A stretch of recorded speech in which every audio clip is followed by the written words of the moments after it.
Let's all welcome our host, Dr. Eduardo G. Ong, MBA, JD, PhD, DPA, DBA. He is a highly respected real estate professional, educator, and mentor. He holds a PRC license number 001 for real estate broker, appraiser, and consultant. He is the first chairman of Professional Regulatory Board of Real Estate Service. Currently, he is the Dean of College of Real Estate Management of Lyceum of Alabang. Please welcome PRC Outstanding Professional, Doc E.G. Welcome to the 152nd episode, Season 13 of It's Doc E.G. Live. Today, really, we are live right here at the Robinson Mall in Santa Rosa, Laguna to interview a very nice couple and see how they succeed in their own realty venture. So, maganda po itong ating pag-uusapan ngayon kasi this could serve as an inspiration for those who would want to go into the real estate field. As you know, the real estate is a very lucrative and very rewarding career for people who would want to really go up to the ladder of success or to the apex of their dreams. So therefore, we have chosen a young couple who at an early age succeeded in their venture. And now we will learn to know how they did it and what are their prospects and what do they intend to do in the future. But even before that, we just move on to the various segments of our episode 153, and that is the featured question of the week. Featured question of the week. I am an accredited real estate salesperson, but I haven't made a single sale under that broker. Until another broker advised me to work harder and help make a sale. He has been helpful to me to the point that I want him to be my broker because he guided me. My question is, how do I change broker? Will PRC allow changing a broker? Please advise Doc E.G. Thank you. All right, that's a very good question. You know, we have over 50,000 accredited salesperson registered with the PRC for the first time. I just do not know whether they are renewing, no? However, sometimes you're not lucky when you have chosen a broker that's not performing.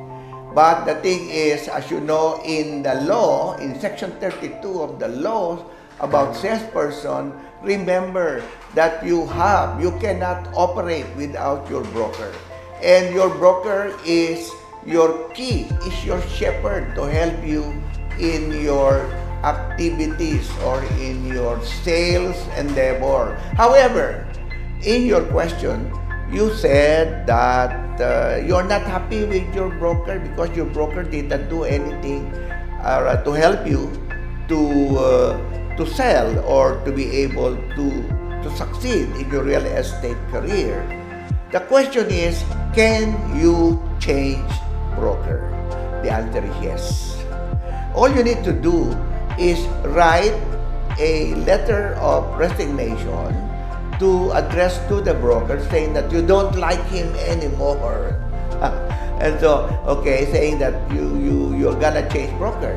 And after that, you submit it to the PRC, and the PRC will request from you another broker, and that broker should be ready to submit his credentials and also his signature in the application form of a new for a salesperson.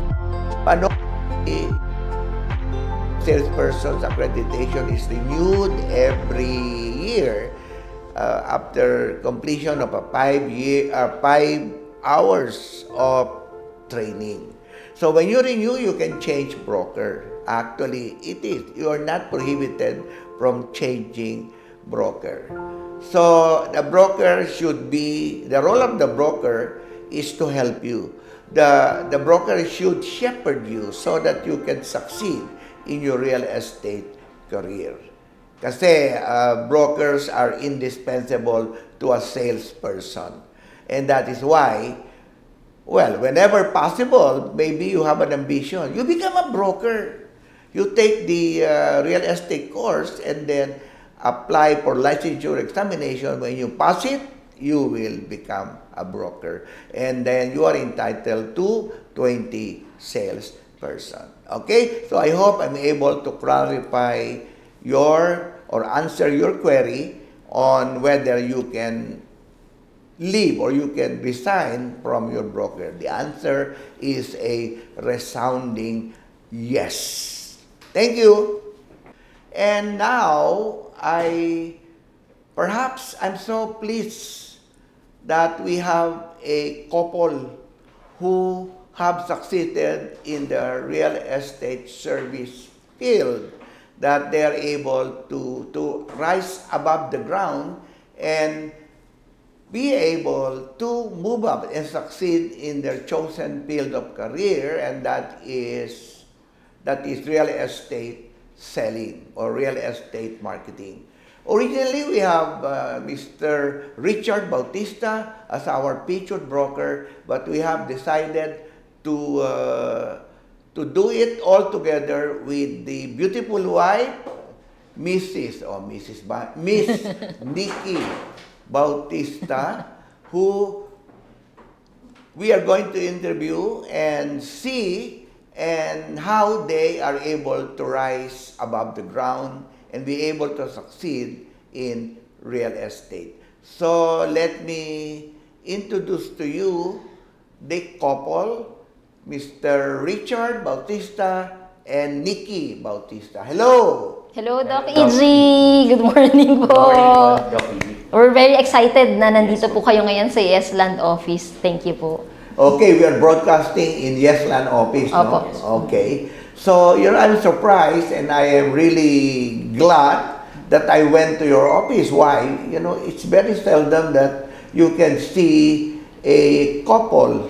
Normally, dapat talaga couple because it is helping each other Yes. to succeed in whatever endeavor, whatever venture you want to do. Paano ba ito, Richard? Di ba meron kang, ikaw ang featured broker Sagutin mo na yung mga binigay namin questions sa'yo. Okay po. First question is, what is your PRC license number? Which is, Okay na. okay na po. Opo. Sige, go ahead. And 00268281. Oh. So, how long have you been doing real Real estate? estate. 7 years po. 7 years since 2016. Sabay po kami, Doc, na pumasa at graduate. Ayun yung last batch ng Kayo pa po, Doc, yung chairman. That was the time when I was still the chairman of the PRB Res. Yes, no? That's Oo. right. And I think that was the last examination. We have about 10,000.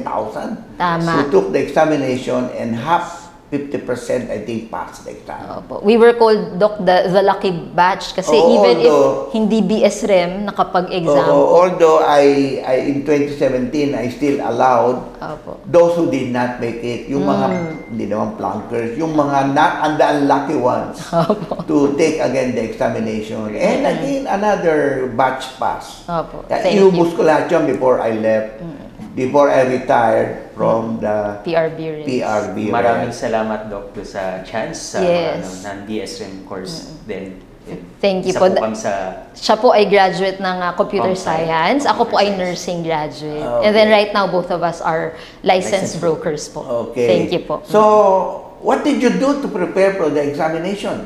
During my time, no BSREM. Yes right? po. yes po. As long as you are able to attend the 120 hours Yes. of real estate training, you can now proceed to apply for licensure examination. Opo. Okay, how did you prepare? Preparation po talaga, early preparation para talaga doon sa day na yun, which is the board exam. So talagang I make sure na papasa po ako dun sa Personal and review center, right? Yes, review center and personal. personal I see. review. Ikaw, Nikki, anong ginawa mo? Doon po nag-start yung love story namin, Doc. Doon kami nag-meet sa review So hindi center. hindi pa kayo magkasawa doon? Hindi pa po. Ah, Doon okay. kami nag-meet sa review center. Wow naman. Oo. oo. We're very- Then love blossom. Yes. Sa CLRB po, 3 dito po days sa Calamba, special Laguna. review po ni Attorney Ariel Martinez. Nawala The na. late attorney. attorney Martinez, no? Opo. Okay. Sige. So, tuloy mo yung journey para ma-excite naman yung ating mga viewers, no? You say na nag-umpisa ka diyan, yung lisensya mo. Anong lisensya mo, Nikki? Anong number mo? 26295 po. 26295. Siya po, Ako 81. naman, buti na lang, 26281 ganyan naman kayo. po. Kayo po, Doc. License ko is number 1. 001. PRC 001. Okay, so paano ngayon ang nangyari after nagkaroon kayo ng relationship during the review? Sa review po talagang more on focus muna kami sa goals namin. Yes. After the board exam po hindi as a new broker po minsan talagang ang dami mong pangarap, but after the board exam, after makita mo yung result na pasado ka, darating yung time na hindi mo alam kung paano magsisimula. Talaga? Yes Oo. po. Kaya po, nung may nag-invite po sa akin to join Yes Yes Land. Land Realty, yung classmate po namin, yung aming pong kupido sa... So may yes na talaga noon. di ba? After the board exam po, nag-start ng August 8 po. Opo. Then, pumasa po kami February. So you were the one who organized Yesland. Not really po, si Ako po ang nag-start kasama po si Mami. Yan. Kasi si Mami. Mami Stella, Si Mami yung is- inyong guest last week. Mami Opo. Stella Tupac Ang na Miss- pumasa Miss Friendship. nag-graduate na siya last BSREM, Friday. opo. BSREM. Opo. 20 plus years na siya sa real she is estate. very good in public relations. Yes. Di ba? I think she can Opo. pass. Opo. the Amen. examination. Amen na po yan next year. Provided she be given a good review. Yes. Sige. Opo, Sige, opo. sige. So, ganun po nag-start, Ayun po. 2016. So, 2016. And then, hindi madali. no? Hindi po madali na magsimula nag-start. sa real estate. Opo. Especially kung wala akong background. Opo. Ako po walang background sa Real talagang estate. pagiging seller. O teka muna, Nikki, yung ng Yesland, Opo. kung na-impisa mo Yesland, Opo. sinong broker mo? Ako po ay broker na noon. Broker ka na, no? Opo, Akala ko 2016. ka. Tama po, 2016 po nag-start yung Yesland. So nag-umpisa ka ng 2016. Opo, ng broker na po ako. Okay. And then I invited a classmate po, si Ate Gemma, yun po yung Ah. kupido namin na kinikwento niya. And Classmate po a natin. friend from the church, from the FEE, si Kuya Bon. So we started 3 or 4 brokers lang po. Yes. And today we have 31 brokers na po. So, Opo. paano nag-join si Richard? In-invite po namin siya to Pero join. nasilo naman ang puso mo. Ay, hindi pa po. Parang Hindi pa after po. 2 years. After 2 years pa Kuya po. po yung tawag ko sa kanya, Kuya Richard. And sabi ko nga po, Doc, we're focused on our goals, Goals. which is to build our team Opo. and to help more Filipinos na kumita rin sa real estate. Yes, at magkabahay. I see. So, beautiful naman pala yung love story niyo. Okay. So, tapos, ano nangyari? Excited ako. Opo, ang nakalagay po dito kung anong focus natin no, nung Focus. nagsisimula. Focus. Ang focus natin ay project selling. Project selling. More on Opo. project selling Project po kami. selling. And we are accredited to more than 200 developers. Pero may Yeah. focus lang. May focus project, which Focus. is yung maayos magbigay ng commission. Oo. At the same time, pinakamahalaga Turnover. po yung maayos mag-turnover sa mga kliyente. There are problems encountered Yes. in your accreditation because sometimes there are non-performing developers. Yes, Ah, opo. di ba? Yung naka-credit ka, tapos nagbenta ka, tapos hindi nag-deliver. Hindi lang yun, hindi nabigay ang commission mo. And Opo. that's what- Na-encounter niyo ba yun? Ay, maraming Meron beses po. po, Doc. That's why we make sure po na lahat ng developer na ibebenta namin ay may license to License to Yun. sell. May Yes. talaga na tapos ng project po. Yes, So maingat the na po. key, guys, is license to sell. Yes. Opo. So you do not sell a property without License. LTS. Yes. Tama po. Okay, kasi maraming ganun. Sabi niya, coming, pero Opo. wala naman. Di ba? Kaya I think importante yun. So you started on the right foot. Tama po. Sige. Tapos, ano nangyari? Just recently po, nung last week lang, Doc, yun nga, we celebrated our 7th anniversary. Hindi, ibig kong madinig after that. Kailan kayo nagpakasal? Love stories. Love story. Sabi ko, nagpakasal pandemic. Pandemic, so, Doc. July, O di, online din ang wedding? Opo, live po. Parang Ilan ganito. lang po kami? Online. Nasa 12 lang po. 12 lang po kami sa church. church. Opo. Yan, family, close family, immediate family. Tapos naka-live stream po Photographer. yung mass. Tsaka yung naka-live stream po. Saan naman kayo kinasal? Sa St. Benedict po, sa may Silang po. silang. Opo, dito po. Silang. You're also from here, Richard. Dito ka San rin. Pablo po. San Pablo, or- Laguna. San Pablo, Laguna po. San Pablo ka. Opo. Okay. So malapit lang naman pala. Opo. So how did you start? Siyempre, ang broker mo, 4 na kata, no? Opo. Nagpista kayo. So how did you start? Paano ang struggle niyo to go up? Talagang recruitment. Recruitment Opo. and yung intention na tumulong sa iba na Yes. kumita. Kasi we are a licensed broker, meron tayong meron tayong 20 na pwedeng Yes. i-under our license. So, pinaka sa akin is yung tulungan yung ibang tao na kumita rin sa real estate. Yun po yung mission namin. I think ay yung pag clear yung mission na tumulong and magstay sa yung tao po. May slogan kami, Doc EG, may slogan ng Yesland na transforming lives one home at a time. So, Okay. very true po kami doon. But, okay, so dire-diretso kayo, no? Opo. Gusto mo mag-succeed. But Opo. meron ba kayong mga drawbacks, mga setbacks, may mga problems kayo na encounter in your journey to real estate, in real estate? Opo. Ano ba yun? At paano yun na-solve yun? At paano yun na-overcome? When it comes to recruitment po, hindi lahat ng papasok kayo sa'yo as a Magsistay. salesperson magstay. People Come and go.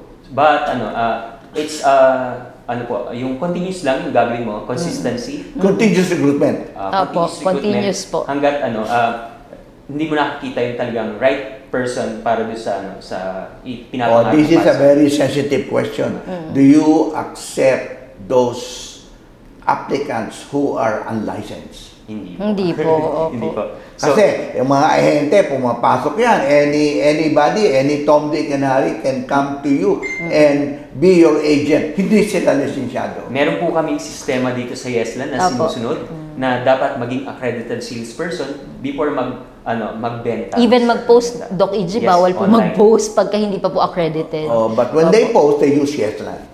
Our license number po as a broker. As brokers po, okay. opo, not just Yesland po. Bali po, sa ngayon po, meron kami parang 45-day training sa mga gusto maging agent po. 45 days? 45 days Ang haba po. nyo na. Opo. But Pero not hindi every naman, day naman. not everyday, weekends lang po kasi. Karamihan part-time, bago po sila maging accredited. And how many salespersons do you have now, all in all? Kasi you have 30 brokers, no? Yes. Ilan ang Opo. salesperson mo? Sa akin po, nasa... 186 to Yes, be exact po, exact as of number. today. And do you believe that it will keep on increasing? Because now, after the pandemic, Opo. the real estate industry has bounced back.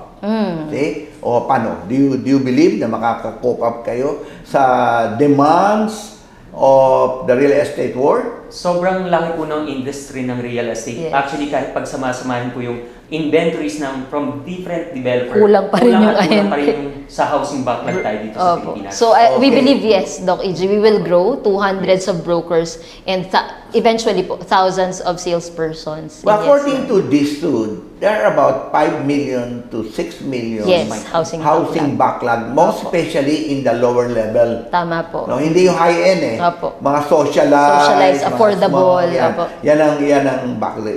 Do you address that? Yes, Yes, po. That's our opo. mission po, to give to help those Filipinos na talagang kahit socialized housing, we serve them. Tinutulungan po. Tulungan magkaroon ng sariling bahay po. Sa ngayon po, Doc EG, So, what are the 6,000. kinds of clients that you have? Ano ba mga kliyente nyo? Mga empleyado?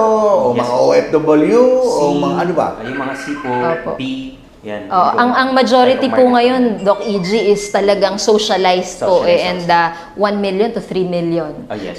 Yun ang ano po. affordable. Opo, affordable. Let's put it affordable. Yes po, kahit po yung mga row house, 450,000. Marami pong 500,000. OFWs pero mostly locally employed yung mga clients po ng Yung Yesland. kasi, alam naman natin that the dream of every Filipino is to own their own abode, to own Opo. their own house and lots, or even condominiums. No? But do you sell condo? Yes. Okay. Ano naman mga square meters ng na floor area ng condo binibenta nyo? Palitan ng palitan. Hindi po, mga 28 square meters. 24. Meron ngayon 22 ah. 23, Opo. may ganun. 23, 22, palit ang palit, ang presyo pataas ng pataas. Opo. Pero you're able to sell? Yes, po. marami po SMDC. SMDC. Ang location nun sa Dito po Dito po sa Santa Rosa. Meron Meron. din po. SMDC. sa Muntinlupa, meron ata yung gitna no? Pagpasok mo ng Susana Heights, may SMDC dun Opo, nagkalat po ang SMDC and we're very happy that we can sell. Kayo naman ang performance nyo sa SMDC, okay naman. Opo, nag-top 1 last Nag-top 1 po kami time last sa year Brokers dito Network. Sa Brokers Network dito Sa area. Dito. Opo. Okay, so what now are your plans in the coming months or in the coming years? Ang goal po, Kasi I consider you successful already, no? But siyempre, meron ka pang ambisyon. Meron ka pang plano that you will do in the next couple of years. We want to help more Filipinos nga po. Ulitin ko po, maraming Pilipino na gustong kumita, pero hindi lang extra income, but talagang extraordinary income dito sa real estate, which is sobrang laki ng industry natin. Kaya talagang maraming pwedeng kumita. Hindi kailangan mag-abroad para kumita ng kayang-kaya. kayang-kaya po dito sa real May estate. mga kasamahan kami na nanonood po ngayon, Doc EG. Hello, batiin mo. Hello, Yeslan family! Ilan ang viewers natin? Yeslan family. Ang dami pong nanonood na nakabili na ng sariling bahay, sasakyan, 6-digit income. Okay, what do you think are the necessary qualities of a salesperson that they can sell or that they can move so that they will succeed? Unang-una sa amin po talagang hard work. No? Hardworking po Consistent. dapat and consistent. Hindi po pwedeng, lagi niya sinasabi, ningas po. Mukhang slogan nyo, consistency. No? Consistency is the key. Hindi po pwedeng sa umpisa lang excited sa real estate, tapos biglang bumababa yung Sa Tagalog po energy. sa Pilipino, lingas kugol. Lingas kugol. Consistent po, dire-diretso. Alam mo, naniniwala ka sa sarili mo. Naniniwala ka sa yung why mo, yun ang talagang nagbubuss sa'yo. And yung direction na pupuntahan mo, maganda. Kahit anong problema, talagang dire-diretso ka sa gusto mong puntahan dito sa real estate. Huwag lang titigil. Yeah, pero yung 130 or so 180 na po. salesperson under your brokers, Opo. no, under you, hindi ba lahat yun nagbebente? Not all of them sell. Opo. So what do you do? Kaya it's Without, tinatanggal niyo ba? Opo. Hindi naman po Hindi po ganun. agad. Mga after 2 years po na inactive or hindi nagbebenta. Pero what we do, continuous training po. Continuous training, motivation. Kasi yung iba talagang hindi lang nakakabenta sa first 6 months. Pero pag natuto na po, nakakabenta Talagang naman po sila. kailangan lang nilang sambaning na Tutulong. talagang tutulong sa kanila. So what are the kinds of salespersons that you recruit? You recruit from the streets? Or referral yan? Online Ng po. mga ano? More on online. Karamihan po Referral. KKK and online. Pero Doc EG, nag-ano na kami, level up sa recruitment po. Talagang karamihan po ay college graduates. And yun nga, 72 units and up. Pero karamihan ng leaders, college Second year graduates. college yun. Opo, Second year opo. college po. 2 years in college po. But do you experience sa mga salesperson mo na may mga nakakabenta ng malaki o merong wala namang benta? Meron. Ganun po talaga. Sa sales, talagang hindi lagi tayo bebenta. Pero talagang dito sa Yeslan, talagang continuous motivation. Kaya talagang every after our training, talagang motivated sila. Opo. And dapat talaga continuous para pumasok. Pero do you believe in the wonders of training? Yes, So, we dapat believe. yan, kahit na nakakabenta sila, meron kayong regular training Yes. and teaching them or getting a coach for them to be able to master the art of selling. Di ba? Opo. Ganun po talaga. As yung learning is continuous talaga ng process ng buhay natin yun. So kaya ay yung kagandahan po kay Yeslan, hindi lang more on benta-benta, but talagang i-equip ka professionally. Hindi lang professionally, but spiritually. We also get, Doc EG, mga magagaling na trainers from the outside to train our salespersons. Now, kayo namang mag-asawa, may anak na ba kayo? Wala. Ginagawa pa po. praying po. Ginagawa pa yung bahay. Yung bata. Opo. And do you intend to level up in your profession? Like, Yes, you intend to be an opo. appraiser? Opo, or yes, and a consultant in the future. Opo. In the end, eventually, kasi Opo. importante din yun na yung boss mo, you look up to, kumpleto. Tama Yes po. Di ba? Idol po namin kayo, so gagayahin po namin kayo. Opo. Hindi, ang idol natin si Stella. Di ba? Oo. So therefore, kailangan pala mag-enroll kayo sa amin Opo, ng yes. BSREM, Opo. Real Estate Management, no? Opo. Plan po namin talaga. Oo, pero Kasi, ngayon kasi requirement na. Yes po. Under the law talagang merong required, sabi niya, as soon as the BSREM produce graduates, then wala nang i-allow. During my time, swerte nyo, walang BSREM. Opo. Meron na talaga nun. Sinuspend ko lang. Kasi wala namang BSREM graduates. Opo. So, alangan namang I will not hasten the development of the real estate Opo. service practice. Thank you po. So tuloy-tuloy, Salamat po. tuloy-tuloy. And you know, we are now about 33,000 brokers. Opo. See? Dami. And ang consultant, konti lang, mga 11,000. Kaya kailangan mag-consultant. Opo. Appraiser pala. Opo, appraiser Pero muna. yung consultant, 600 lang. O konti lang. Pero there's no truth to the rumor na pag nag-consultant ka na, matanda ka na. Hindi ganoon. If you have completed 10 years of practice Opo. as a broker and 5 years as an appraiser, Opo. pwede ka na mag-apply as consultant. Malapit na po kami, Doc. Malapit na. 7 years na po. Taon na lang po. Kaya mag-enroll po. Kaya hindi naman kayo makakuha ng exam, hindi kayo mag-enroll. Opo, mag-enroll po. Sa Di ba? inyo po. At saka dapat, pag nag-enroll kayo online, Opo. mahirap kasi yung papasok kayo. Opo. Yung oras po, mabuti nga po. And maybe it's an opportunity for me to invite those who would want to level up in their career as a broker, as a appraiser and a consultant, to really take time to go back to school and enroll in the real estate course or the real estate management course so that you can succeed. No? Kasi ang prerequisite kasi ngayon, real estate management course na eh. And I know that your mother, si Stella, and your youngest Si brother, Nico, opo. Nico. graduated last Friday, no, at the PICC. And graduation is not enough. What is enough is passing the licensure exam. Tama. Kaya kailangan you should get a good review center Yes. to do it for you. Kasi alam mo naman, nung araw, alam ko nag-review kayo sa Urban, di ba? Kay Cruz. Henry po. Opo. No? And kaibigan ko siyang Batalik. At the time, we were also doing review.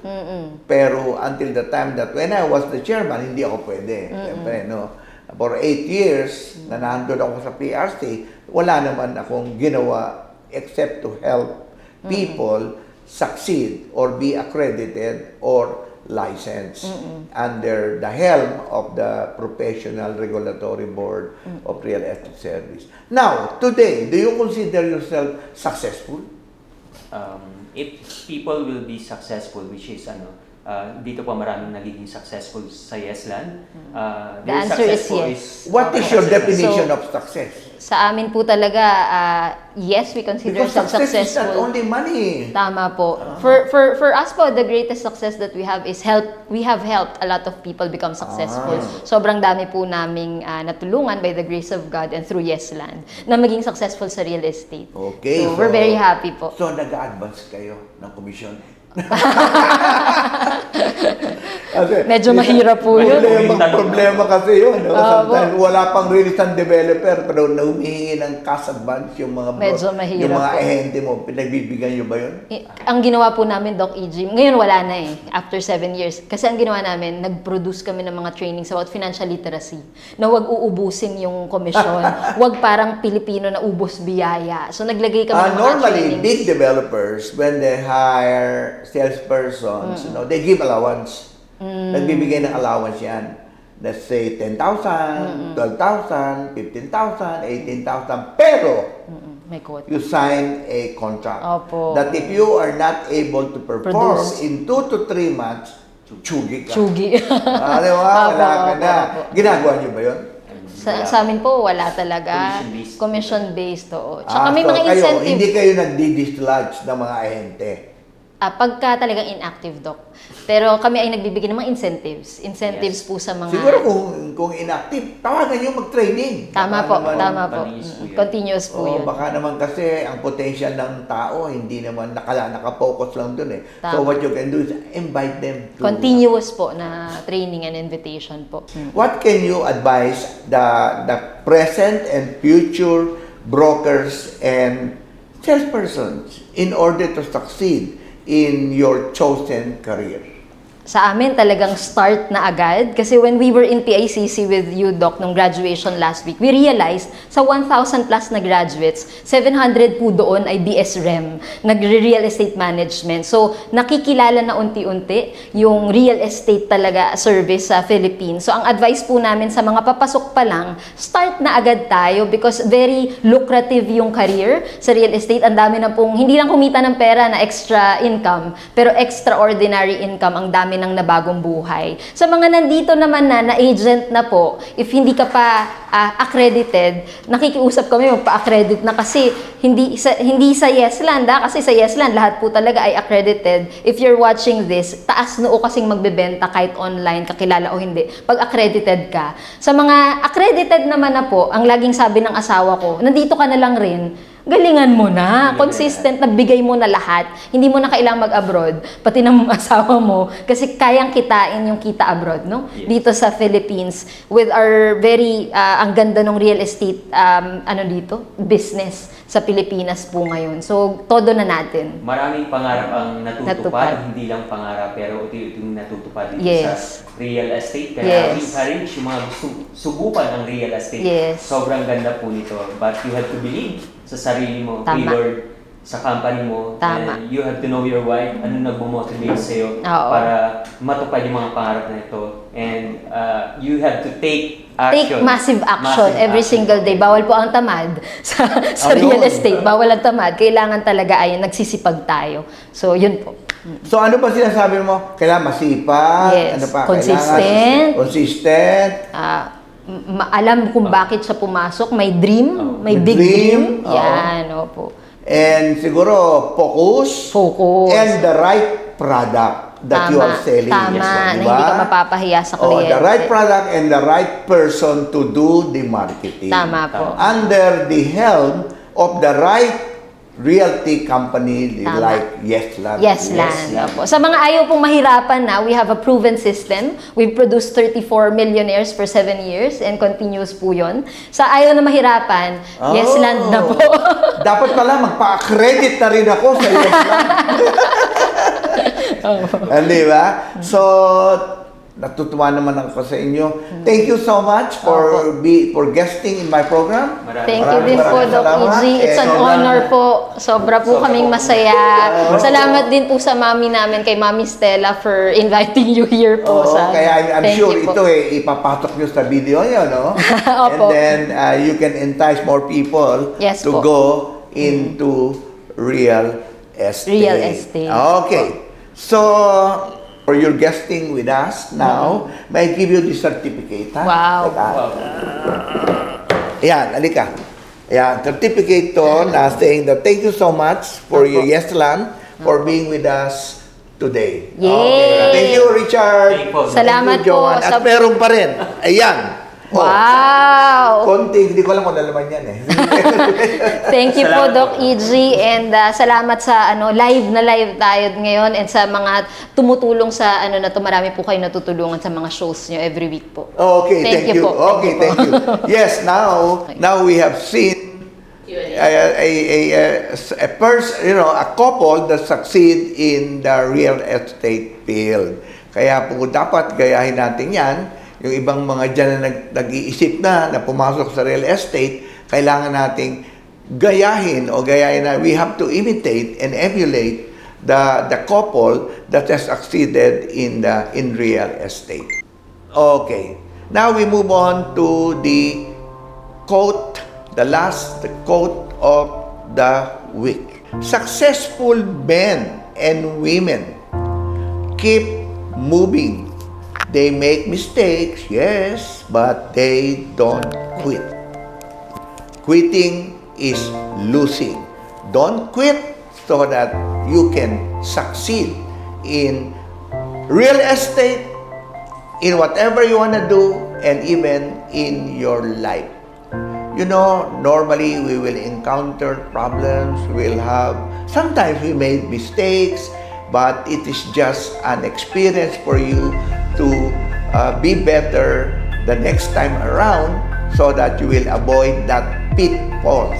So guys, no, you should, we want all of you to succeed in life. So do not quit in whatever things you want to do, especially in the very lucrative and rewarding career in real estate. All right?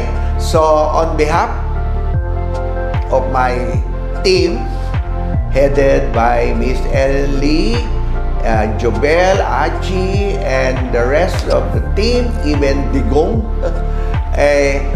this is Doc EG Live.